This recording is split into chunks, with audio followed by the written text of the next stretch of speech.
Ya, shalom bagi kita semua. Di sini kami kelompok 3 akan menjelaskan sedikit mengenai bahan kami teologi PP2.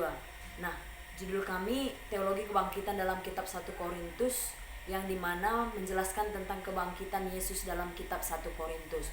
Nah, teman-teman, kita memasuki terlebih dahulu, yaitu pendahuluan. Kebangkitan merupakan hal yang biasa. Biasa bukan berarti itu terjadi secara masif dalam kehidupan manusia, tapi karena sering diperbincangkan terutama dalam kekristenan, bahkan menjadi sebuah pengharapan yang hampir pasti. Nah, bagi orang Kristen, kebangkitan Kristus menjadi pokok yang sangat penting. Bahkan dapat dikatakan bahwa kebangkitan Kristus adalah pusat ajaran kekristenan. Rasul Paulus menegaskan kepada jemaat yang ada di Korintus bahwa jika tidak ada kebangkitan Kristus, maka tidak akan ada kekristenan. Tetapi andai kata Yesus Kristus tidak dibangkitkan, maka sia-sialah pemberitaan kami dan sia-sialah juga kepercayaan kami, yang tertulis dalam 1 Korintus 15 ayat 14. Untuk lebih jelas lagi, mari kita melihat paper ini lebih jelas. Nah, 2.1 pengantar ke dalam kitab 1 Korintus. Surat Paulus yang pertama kepada jemaat di Korintus disingkat surat 1 Korintus dan 2 Korintus, merupakan salah satu dari ketiga surat 1 dan 2 Korintus serta Roma yang menempati posisi sentral dalam bagian perjanjian baru di Alkitab Kristen. Nah, berita buruk tersebut adalah timbulnya persoalan-persoalan seperti kekristenan jemaat Korintus dalam upacara keagamaan kafir, penghakiman di depan orang-orang kafir, dan pelacuran. Selain masalah-masalah etis dan moral, surat ini juga merupakan surat penggembalaan untuk menegur jemaat di Korintus pada saat itu. Nah, yang kemudian yaitu penulis dan tempat penulis surat 1 Korintus. Paulus menyebut dia sebagai pengarang utama dalam surat ini bersama Sostenes, seperti yang tertulis di dalam 1 Korintus 1 ayat 1. Surat ini ditulis dengan bantuan seorang sekretaris, mengingat tidak mudahnya penulisan surat di atas kertas perkamen. Tetapi di akhir surat ini, Paulus menulis dengan tulisan tangannya sendiri. Ia menulis surat ini di kota Efesus. Nah, kita akan melihat bagaimana konteks surat 1 Korintus ini. Yang pertama itu gambaran kota Korintus. Kota Korintus bukanlah kota yang kuno yang telah lama dikenal sebagai pusat perdagangan, budaya, dan berbagai macam kegiatan politik, melainkan kota ini pernah dihancurkan oleh orang-orang Romawi pada 146 sebelum Masehi. Nah, barulah setelah kehancuran itu, kota Korintus dibangun kembali oleh Julius Kaisar pada tahun 46 sebelum Masehi. Nah, di dalam kota Korintus ini juga dikenal sebagai pusat provinsi Romawi, yaitu Akhaya, yang pada tahun 55 Masehi dipimpin oleh Gubernur Galio dan menjadi pusat perdagangan yang berkembang sangat-sangat pesat. Nah, yang kedua itu gambaran jemaat Korintus. Gereja di Korintus didirikan pada perjalanan penginjilan Paulus yang kedua, sekitar musim gugur tahun 52 Masehi. Seperti yang tertulis dalam Kisah Para Rasul 18 ayat 1 sampai 18 di Korintus. Paulus tinggal selama 18 bulan di sana, mengasuh gereja yang baru ini sambil sehari-hari bekerja sebagai tukang membuat tenda. Paulus menyebut orang Korintus tidak kekurangan dalam suatu karunia apapun. Atas keadaan inilah jemaat di Korintus menjadi sangat bergembira. Namun sikap ini juga membuat semangat Korintus menjadi sombong, congkak, dan tinggi hati. Nah, sehingga keadaan jemaat menjadi kacau pada saat itu. Akibat kekacauan ini, jemaat Korintus mengalami kegembiraan yang meluat, ekstase yang ditunjukkan kepada Kristus, melainkan terhadap perempuan-perempuan yang memenuhi hasrat mereka. Terjadinya berbagai macam penyimpangan moral di jemaat Korintus sebenarnya timbul dari komunitas Yahudi Gnostik. Gnotisme adalah gerakan spiritual yang mempengaruhi kehidupan orang Kristen. Awalnya di sekitar Laut Tengah, selanjutnya dalam praktik penyembahan berhala. Jemaat di Korintus dipengaruhi oleh pemikiran Yunani yang rasionalis. Nah, waktu penulisan surat 1 Korintus ini, berdasarkan informasi dalam kitab Kisah Para Rasul 20 ayat 31, kemungkinan besar pada tahun terakhir dari masa tinggal selama 3 tahun di Efesus, sekitar bulan Maret sampai dengan April 56 Masehi, yang berarti gereja Korintus saat itu berusia sekitar 4 tahun. Robinson meyakini penulisannya pada musim semi antara bulan Maret sampai Juni tahun 55 Masehi. Pendapat lain memberi perkiraan tahun 53 atau tahun 53 sampai dengan 56. Nah, tujuan penulisan surat 1 Korinti ini, keberadaan jemaat di Korinti dikenal karena perpecahan mereka antara berbagai golongan dan karena perilaku moral yang sangat-sangat menyimpang, sehingga masing-masing membanggakan keunggulannya masing-masing dan berbuat semaunya saja, tetapi tidak sesuai dengan aturan. Adanya perbedaan antara mereka sebenarnya bukan timbul dari kejahatan mereka saja, namun juga disebabkan oleh guru-guru agama yang membuat perbedaan golongan. Atas perbedaan-perbedaan inilah Paulus menulis suratnya untuk menegur perpecahan yang telah merasuki jemaat Korinti pada saat itu. Nah, garis besar isi 1 Korintus ini, salam dan pengantar, perpecahan dalam jemaat, kejadian maksiat, peringatan lebih lanjut terhadap masalah asusila, pembicaraan mengenai perkawinan, persoalan tentang daging yang dipersembahkan kepada berhala, dan masih ada beberapa bagian lagi. Nah, kita sampai kepada pokok-pokok teologis surat 1 Korintus. Jemaat harus menjadi satu persekutuan di dalam Tuhan. Nah, mengingat jemaat di Korintus untuk tetap dalam persekutuan, sehati sepikir, seia sekata, dan jangan ada perpecahan di antara jemaat merupakan perhatian utama Paulus pada saat itu. Peringatan ini diberikan oleh Paulus karena dalam jemaat timbul beberapa alasan yang membuat perpecahan itu. Pertama, adanya berbagai ajaran yang membuat jemaat berselisih di dalam 1 Korintus 1 ayat 11 dan iri hati dalam 1 Korintus 3 ayat 3. Kedua, orang yang kuat mencari kesenangan sendiri dalam ritual penyembahan berhala sehingga mereka tidak memperhatikan keadaan orang lemah. 1 Korintus 10 ayat 33.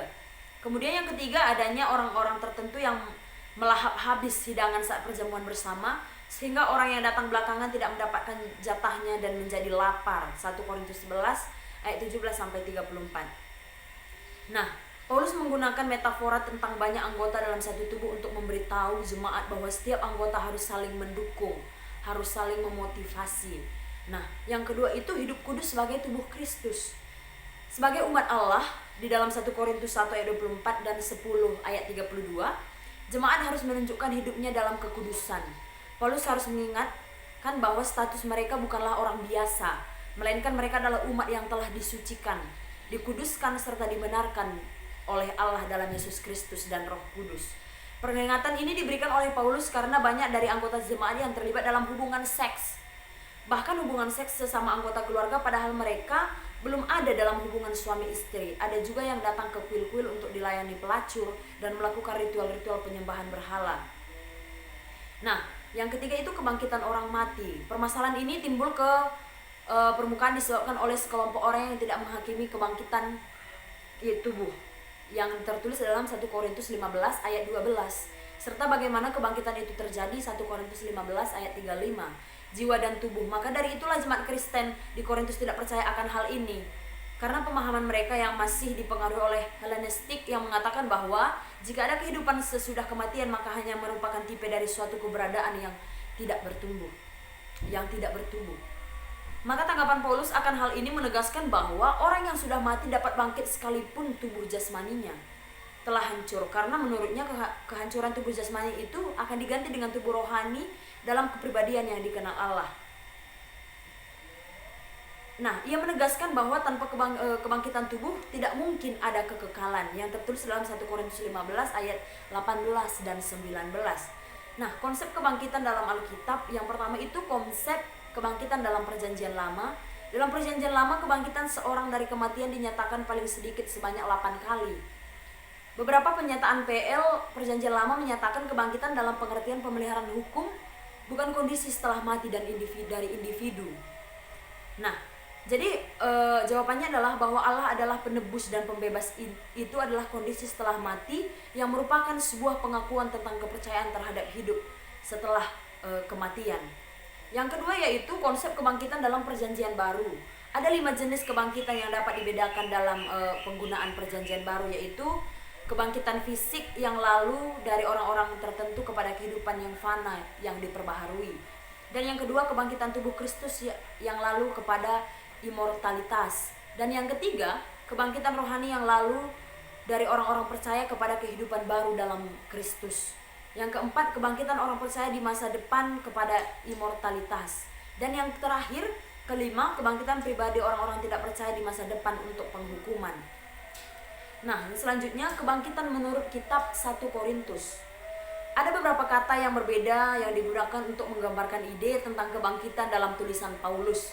Kata kerja anistemi atau bangkit digunakan 5 kali dengan acuan pada kebangkitan, baik kebangkitan Kristus dan orang percaya. Nah, menurut LZ, kebangkitan ini bisa dijelaskan dalam 8 bagian, yaitu yang pertama kebangkitan sebagai transformasi, kebangkitan sebagai ketidakrusakan, kebangkitan sebagai imoralitas, kebangkitan dan persesuaian dengan gambar Kristus, dan yang kelima yaitu ada keempat dan sampai keempat tadi, yaitu kebangkitan dan persesuaian dengan gambar Kristus. Nah, kebangkitan tubuh ini harus disamakan seperti tubuh kebangkitan Yesus, yaitu tubuh surgawi. Kebangkitan Kristus dipandang sebagai buah sulung yang menjamin kebangkitan orang lain akan menyusul buah sulung. Nah, Kristus menjadi buah sulung adalah pemberian yang terbaik oleh Allah kepada manusia melalui Kristus. Sehingga setiap orang yang mati dalam persekutuan dengan Kristus akan dibangkitkan juga, sebab Kristus telah memberikan yang teladan yang baik, di mana Kristus menyerahkan hidupnya sebagai yang sulung, yang artinya adalah Kristus telah bangkit dan dari antara orang mati, yang merupakan salah satunya persoalan dalam jemaat Korintus adalah yang tertulis dalam 1 Korintus pasal 15. Sebagaimana dengan penegasan Rasul Paulus tentang kebangkitan Kristus, ada persoalan dari rasul-rasul palsu yang mengajarkan kesesatan dalam jemaat Korintus, mengakibatkan perbedaan pendapat yang membingungkan jemaat Korintus tentang kebangkitan tubuh. Nah, dan yang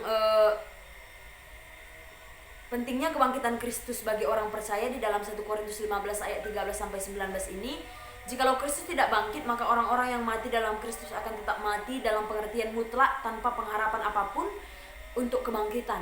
Itulah sebabnya Kristus bangkit agar semua orang yang mati dalam persekutuan dengan Kristus beroleh kehidupan yang kekal. Nah, teman-teman, kita memasuki fase terakhir, yaitu di dalam kesimpulan. Di sini menunjukkan bahwa Kristus telah dibangkitkan sebagai yang sulung. Dapat dilihat bahwa Kristus adalah Allah itu sendiri yang menjadi serupa dengan manusia. Maka setiap orang yang mengakui Kristus sebagai Tuhan dan Juru Selamat dan membangun hubungan dengan Tuhan dalam persekutuan dengan Kristus. Kristus sebagai jembatan untuk menyeberangkan semua orang yang percaya kepadanya sampai kepada Bapa yang di sorga. Dengan demikian dapat dipastikan bahwa tidak ada kebangkitan orang mati di luar Kristus.